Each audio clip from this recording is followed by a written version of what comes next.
প্রধান উপদেষ্টা ডক্টর মোহাম্মদ ইউনূসের সভাপতিত্বে তাঁর তেজগাঁও কার্যালয়ে উপদেষ্টা পরিষদের সভা হয়েছে। সভার সিদ্ধান্তগুলো জানাতে ফরেন সার্ভিস একাডেমিতে সংবাদ সম্মেলন করছেন প্রধান উপদেষ্টার প্রেস উইং এর সদস্যরা। আমরা সরাসরি বিটিভির সৌজন্যে সেই সংবাদ সম্মেলনে যুক্ত হচ্ছি।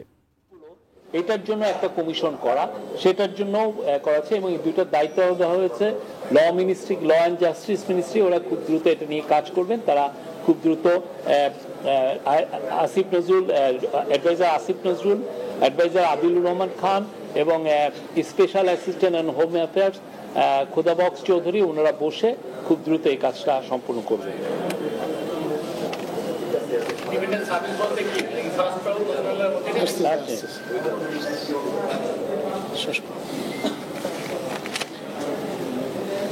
ক্যাবিনেটে নেপালের সিচুয়েশনের, নেপালে কিরকম আছেন সেগুলো জানানো হয়। তৌহিদ হোসেন, আজকে আপনারা জানেন যে ফুটবল টিমকে আনার জন্য একটা বিমান বাহিনীর স্পেশাল এয়ারক্রাফট গিয়েছে। আমরা আশা করছি তারা আজকেই আসবেন। তারপরে জানানো হয় যে এয়ারপোর্ট আংশিক রিওপেন হয়েছে এবং বলা হয়েছে যে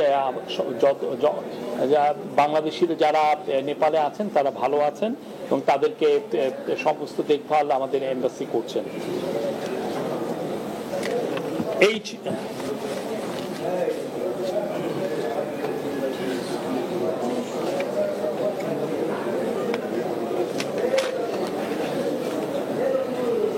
আর মেডিকেল কলেজগুলোতে আপনি জানেন কিছু কিছু মেডিকেল কলেজে কোয়ালিটি টিচারের একটু সংকট আছে।